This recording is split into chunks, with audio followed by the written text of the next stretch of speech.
আসসালামু আলাইকুম ওয়া রাহমাতুল্লাহি ওয়া বারাকাতুহু। আমি এগিয়ে নেওয়ার চেষ্টা করব। আল্লাহ তাআলা যেন আমাদের সবাইকে যে যেখানে যে অবস্থায় আহ্বান জানাচ্ছি বাংলাদেশ খেলাফত হাফেজ মাওলানা রাসেল ইসলাম। আসসালামু আলাইকুম ওয়া রাহমাতুল্লাহি ওয়া বারাকাতুহু। मुल्ला यूसुफ नो खुदा प्रेमिक जाने তুই শেষ ঠিকানা পৃথিবীর সব রেশ মুছে। আল্লাহর জমিনের মধ্যে আল্লাহর দ্বীনকে প্রতিষ্ঠা করার জন্য বাংলাদেশ খেলাফত মজলিস এর একটাই উদ্দেশ্য, একটাই লক্ষ্য, আল্লাহর জমিনে আল্লাহর দ্বীনকে প্রতিষ্ঠিত করা। এটাই হলো বাংলাদেশ খেলাফত মজলিসের একমাত্র লক্ষ্য।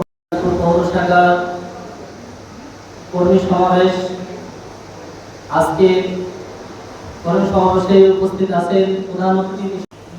আচ্ছা, এখন এমন অবস্থা যে আলেম ওলামা পর্যন্ত এখন কিস্তিতে আপনার মনে করেন একটা সামাজিক বেদি হয়ে গেছে। আমরা যদি আমাদের রাসূল, আমাদের নবী যার নেতৃত্ব, যার দিক নির্দেশনায় আমরা ইসলামী রাজনীতি করি, আমাদের রাজনীতির মূল ইয়ে হবে যে আপনার মনে করেন যে একবারে দেশের সরকার থেকে নিয়ে, দেশ থেকে নিয়ে একজন দিনমজুর পর্যন্ত কেউ তার জীবন যাত্রা লোনের উপরে থাকবে না, ঋণের উপরে থাকবে না। আপনার আমার যতটুকু সামর্থ্য আছে আমি অতটুকু অনুযায়ী চলবো। দেখেন আমাদের ব্যবস্থাপনা কি হয়ে গেছে। আপনার একজন লোক কি করতেছে, আপনার মনে করেন যে আপনার একটা উদ্যোগ গ্রহণ করতেছে যে সে আপনার ঘর বানাবে, লোন নিয়ে ঘর বানাচ্ছে। এই টাকাটা সে আপনার মনে করেন যে আপনার বাড়িটা বানাইছে 10 লাখ টাকা দিয়ে লোন করে, আর আপনার মনে করেন যে গাধার মতো খাটনি খায় কষ্ট মেহনত করে আপনার মনে করেন যে 2-3 বছরে সে আপনার 20 লক্ষ টাকা শোধ করতেছে। সে যদি কি করতো, ধৈর্য ধারণ করতো যে আমি 10 লক্ষ টাকা দিয়ে 3 বছর পরে বাড়ি বানাবো, তাহলে কি অতিরিক্ত 20 লক্ষ টাকা লোন শোধ করতে হইতো না। যাই হোক, এই জন্য আমাদেরকে একটা উদাহরণ দিলাম। এরকম ভাবে অনেক বিষয় আছে যে আমরা যদি আপনার মনে করেন যে ইসলামী রাষ্ট্রের সাথে, আমরা ইসলামী রাজনীতির সাথে জড়িত থাকতাম, বিচার ব্যবস্থাপনা, সামাজিক ব্যবস্থাপনা, আপনার রাস্তা ঘাট সবকিছুতে আমরা শ্রেষ্ঠত্বের ইয়ে রাখতাম।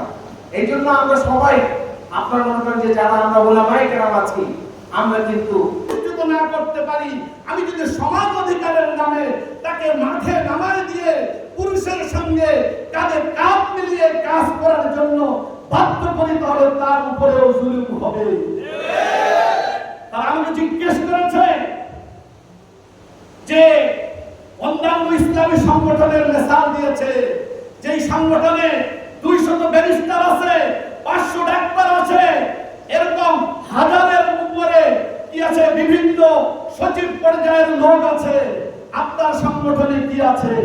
আমি বললাম পৃথিবীর ইতিহাসে একটা জায়গায় দেখান যেখানে ক্ষমতার পালাবদল হয়েছে, এরকম নির্বাচনের মাধ্যমে আপনি দেখাইতে পারে নাই। বাংলায় জমিনে ইসলামী মনোভাবাপন্ন খেলাফত ছিল, খেলাফত না হলো সরকার ছিল। সেই সময় মানুষ কি করত, ইসলামের কথা বলতো, কিন্তু 1971-এ যদিও সে সময় আমরা স্বাধীন হয়েছি, কিন্তু এরপরে দীর্ঘ পথ করোনা অতিক্রম করতে গিয়ে আমরা দেখেছি দাড়ি টুপিকে ভিলেন বানানো হয়েছে। মঞ্চ নাটকে সব থেকে নিকৃষ্ট চরিত্রের লোকটাকে বানানো হয়েছে, দাড়ি টুপিওয়ালাকে বানানো হয়েছে। কেউ ভয়ে বলতে পারে নাই আমি একজন আলেম। সেই বিগত সরকারের আমলে আমাদের উৎসব কমিউনিটি সেন্টারে যখন আলোচনা হয়েছিল জঙ্গিবাদের বিরুদ্ধে, আমাকেও দাওয়াত করেছিল, কিন্তু আমাকে মনে হচ্ছিল যেন সকলে আমাকে কটাক্ষ করে কথা বলছে, কিন্তু আমি বক্তব্য দেওয়ার পরে সকলের জবাব চুপ হয়ে গিয়েছে, কেউ কথা বলার শব্দ পর্যন্ত করতে পারে না। সুতরাং আমি বললাম বাংলাদেশের প্রেক্ষাপট দেখেন, ইরানের প্রেক্ষাপট দেখেন, আফগানিস্তানের প্রেক্ষাপট দেখেন।